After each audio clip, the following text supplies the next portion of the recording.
आज का टॉपिक आप देख ही लिए हो कि ज़िंदगी में ख़त्म कैसे होना है, फाइनेंशियली ख़त्म या ज़िंदगी में जो रूल्स बने हो ईएमआई के चक्कर में, इनकम एक ईएमआई अनेक, ये सब के चक्कर में जो फंस गए हैं, उन सब से कैसे निकलना है और फंसे क्यों, वो सब पॉइंट यहाँ पर होगा। वीडियो थोड़ा नेगेटिव परफेक्ट पे होगा, पॉइंट पे होगा, क्योंकि नेगेटिव जो बात होता है वो ह्यूमन साइकोलॉजी बहुत याद रखता है। तो पॉजिटिव बात करेंगे तो याद नहीं रहेगा, पॉजिटिव रील्स देखे हो, पॉजिटिव नॉलेज सीखे हो, हर पहाड़ा पे एक चौड़ा पे मिल जाता है कोई ज्ञान देने वाला। पॉजिटिव नेगेटिव कुछ भी तो दिया है, लेकिन नेगेटिव ही याद रहता है, हो सके आपका रिलेशनशिप में भी।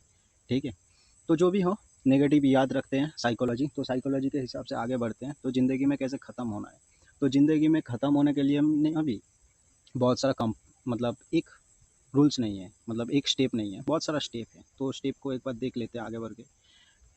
तो एक होता है क्या, फाइनेंशियल मिसमैनेजमेंट एंड डेब्ट ट्रैप। मतलब क्या हुआ, गाड़ी खरीदने के चक्कर में लोन ले लिया, ठीक है, जल्दी जल्दी घर बनाना था, लोन ले लिया, लोन का रेट ऑफ इंटरेस्ट नहीं देखा, क्रेडिट कार्ड पे लोन उठा लिया, कहीं घूमने जाना है तो अप टू 30%, क्रेडिट कार्ड में तो कभी कभी 48% तक भी चल जाता है इंटरेस्ट। तो वो लोग दिखा देते हैं कि पे मिनिमम ड्यू अमाउंट, तो आप ज़िंदगी भर पे मिनिमम ड्यू अमाउंट भी भरते रहेंगे और आपका ईएमआई पूरा ज़िंदगी तक ख़त्म नहीं होगा। ठीक है, तो इन सब के चक्कर में क्या हो जाता है, आपका जो कर्ज होता है, ठीक है, वो थोड़ा ईएमआई जो होता है ये थोड़ा सैलरी से ज़्यादा हो जाता है। तो इस चक्कर में आप एक डेब्ट में फंसे जाते हो, और इस एक ईएमआई को मिटाने के लिए और एक ईएमआई, और एक ईएमआई को मिटाने के लिए और एक ईएमआई, ये जो साइकिल है ये चलता रहता है।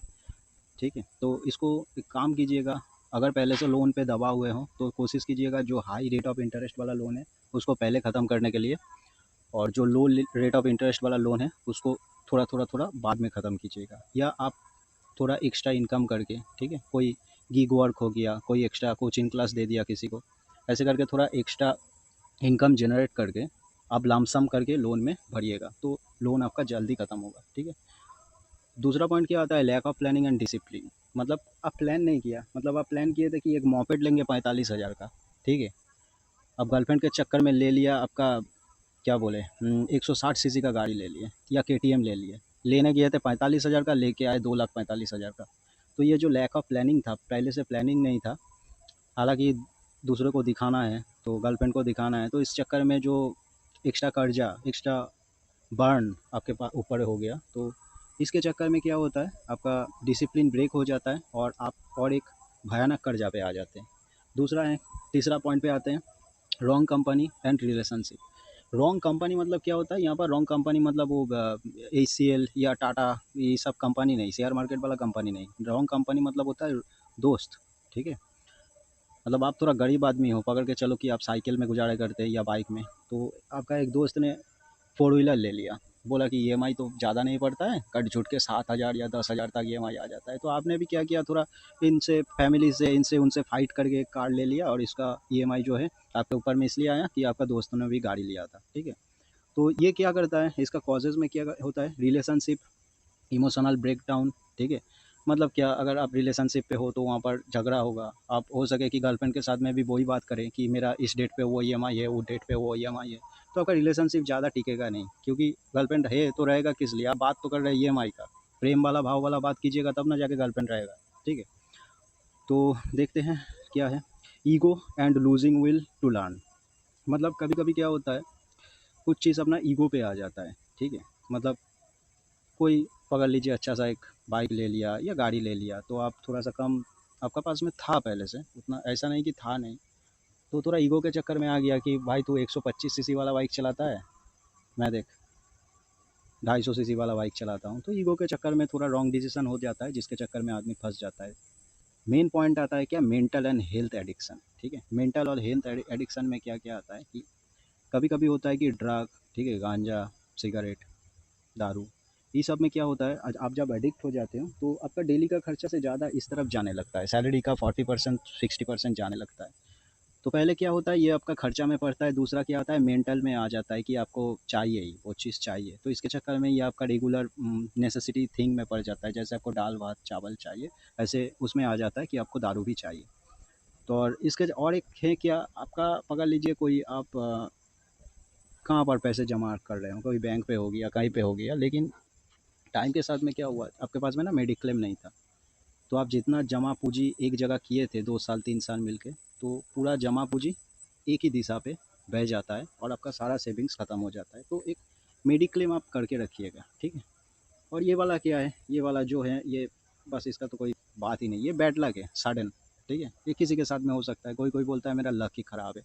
तो बार-बार ऐसा नहीं होता है, कभी-कभार होता है। तो बैड लक के लिए भी आप थोड़ा लोन के कर्जे में या फाइनेंशियल इंडिपेंडेंसी के चक्कर में फँस जाते हो, ठीक है?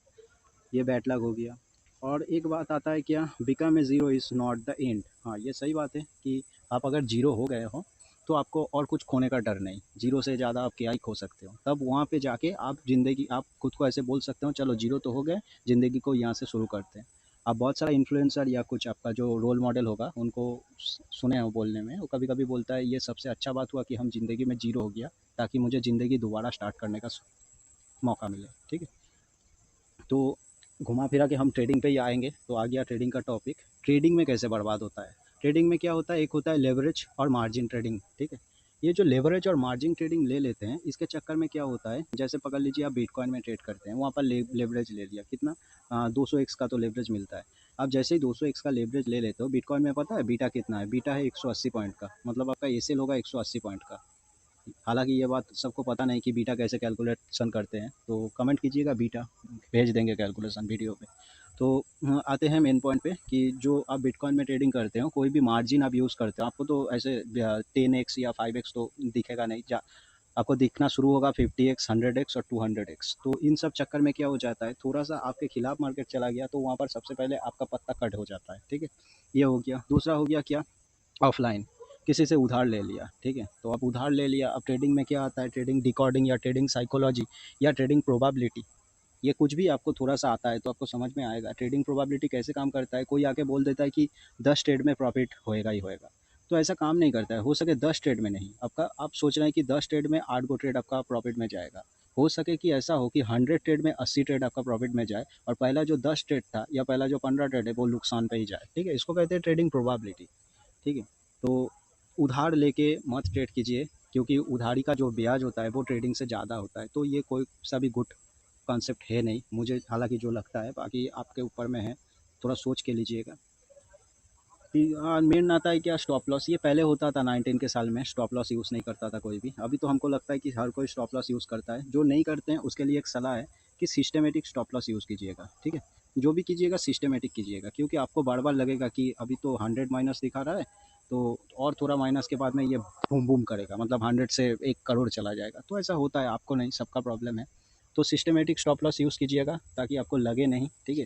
और आपको लगेगा नहीं तो कुछ बुरा होगा नहीं, ठीक है? तो सिस्टम में कट जाएगा, अच्छा होगा, चले जाने दीजिए। और जो आपका टारगेट होगा वो भी आप यूज़ कीजिएगा सिस्टमेटिक, ताकि ट्रेड लेने क्या होता है, प्रॉब्लम कहाँ होता है, ट्रेड लेने के पहले हम लोग होल्ड नहीं कर पाते। क्यों होता है, क्योंकि जब एक ट्रेड ले रहे हैं, पकड़ लीजिए यहाँ पर ट्रेड कर रहा है आपका 120 पे, ठीक है? थोड़ा कंसोलिडेट करके जैसे यहाँ पर आए, यहाँ पर 90 पे आ गया, तो आपको धक धक होने लगेगा और आप ट्रेड को काट दीजिएगा। हालांकि यहाँ पर भी वही हुआ था, यहाँ पर पकड़िएगा ट्रेड जैसे 40 पे था, ठीक है? यहाँ से पकड़िए 80 पे चला गया, तो 80 से दोबारा यहाँ पर 60 पे तो आ गया है ना, तो आप यहाँ पर नहीं काटे हो, इसलिए तो आपको 120 रुपया का मुनाफा हो रहा है। तो इसको मैनुअली ट्राई कीजिए, ज़िंदगी में कुछ नहीं कर पाइएगा, इसको सिस्टमेटिक छोड़ दीजिएगा। मतलब रिस्क रिवार्ड जैसे बनता है 1:6, मतलब आपका 10 रुपया का स्टॉप लॉस रहेगा तो 60 रुपये का प्रॉफिट रहेगा। इसको सिस्टम पे लाके, यानी कि मोबाइल पे लग के या मतलब क्या लैपटॉप पे ट्रेड ये टारगेट फिक्स करके छोड़ दीजिएगा। दूसरा होता है रिवेंज।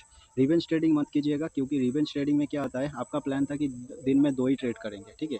और पकड़ लीजिए पहला ट्रेड लॉस हो गया, ठीक है? दूसरा ट्रेड में प्रॉफिट हुआ, ठीक है? अब आ गए आप ब्रेक इवन पे, ना लॉस ना प्रॉफिट। आपको लगेगा कि यहाँ से और एक ट्रेड लेते हैं, मार्केट तो लग रहा है थोड़ा ऊपर या नीचे कुछ भी करेगा, हमको लग रहा है, तो लगने के चक्कर में सच में लग जाएगा आपका, ठीक है? तो रिवेंज ट्रेडिंग मत कीजिएगा।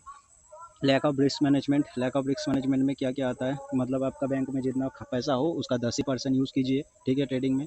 और क्या आता है कि आपने जो सेटअप बनाए, हो सके 10-15 दिन या 10-15 महीने भी ट्रेड ना दे, तो उसी सिस्टम में आप रहिएगा, वो बाद में ज़रूर ट्रेड देगा, अच्छा ट्रेड देगा। हो सके 10 महीना ना दे, 10 साल कंटिन्यू दे, 10 दिन कंटिन्यू दे दे, ठीक है? भरोसा रखिए, सब सेटअप काम करता है मार्केट में। हम लोग क्या करते हैं, बार बार सेटअप को चेंज कर देते हैं, ठीक है? दूसरा आता है, देखिएगा, देख लीजिए, एकदम बड़का पॉइंट आ गया। हम बोल रहे थे कि मतलब ट्रेडिंग में और ज़िंदगी में ख़त्म कैसे होना है, ये देखिए क्या पॉइंट निकल के आया, ऑप्शन बाइंग एंड टाइम, देखिए। मतलब आप ऑप्शन ट्रेडिंग कीजिएगा तो ये कन्फर्म है ज़िंदगी में ख़त्म ज़रूर होइएगा, ठीक है। और ये मेरा खुद का डेटा नहीं है, ये ग्लोबल इकोनॉमिक डेटा है, ठीक है। जो जियोपॉलिटिकल फाइनेंस या जियोपॉलिटिक्स जानते हैं तो मैं वहाँ से ही डेटा को उठाया हूँ और थोड़ा अपने से मैनेज किया हूँ लिखने के लिए। तो क्या होता है, ऑप्शन बाइंग हो सके एक स्टेप होता है, ठीक है। ऑप्शन ट्रेडिंग का या पकड़ लीजिए फाइनेंस का या इन्वेस्टमेंट या ट्रेडिंग का एक स्टेप होता है, ठीक है। तो मैं आपको एक काम करता हूँ, स्टेप बोल देता हूँ। फर्स्ट आता है क्या, बाइंग, ठीक है। दूसरा आता है सेलिंग, ठीक है। सेलिंग कौन सा, इंट्राडे, तो इसको मैं एस आई लिख रहा हूँ। तीसरा जाता है selling S P, S P मतलब सेलिंग ऑन पोजिशनल बेस, मतलब ले लिया एक हफ्ता बाद में जाके बेचेंगे, ठीक है। चौथा आ जाता है कैश और स्विंग, मतलब ले लिया 6 महीने बाद में जाके बेचेंगे, ठीक है। और पांचवा आ जाता है कि इन्वेस्टमेंट, आज भी लिख लेता हूँ, ठीक है। तो चलिए थोड़ा इसको बोल देते हैं। पहले आ जाता है प्योर ऑप्शन बाइंग, इसमें 23% का विन रेट होता है, ठीक है। तो इसमें मत ट्राई कीजिए।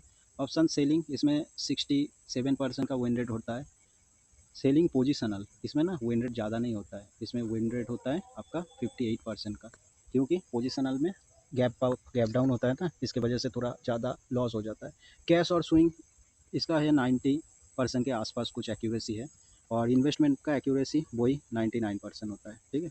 तो कोशिश कीजिएगा जितना जल्दी हो सके बाइंग से सेलिंग में शिफ्ट होने के लिए, ठीक है। कैपिटल ना हो, थोड़ा एक्स्ट्रा काम कर लीजिए, कोई गिग वर्क कर लीजिए, कुछ भी कर लीजिए, ठीक है। इन्वेस्टमेंट बेस्ड ऑन टिप्स और रूमर्स, टेलीग्राम चैनल हो गया, कोई दोस्त ने बोल दिया या आपको भी लग रहा है, ठीक है, तो इस रिगार्डिंग भी आप लॉस खा सकते हैं। Lack of financial psychology, financial psychology मतलब आप नहीं देखे हो। ट्रेडिंग क्या होता है, एक 20% स्ट्रैटेजी का होता है और 80% साइकोलॉजी का होता है, ये आपको पता नहीं, ठीक है।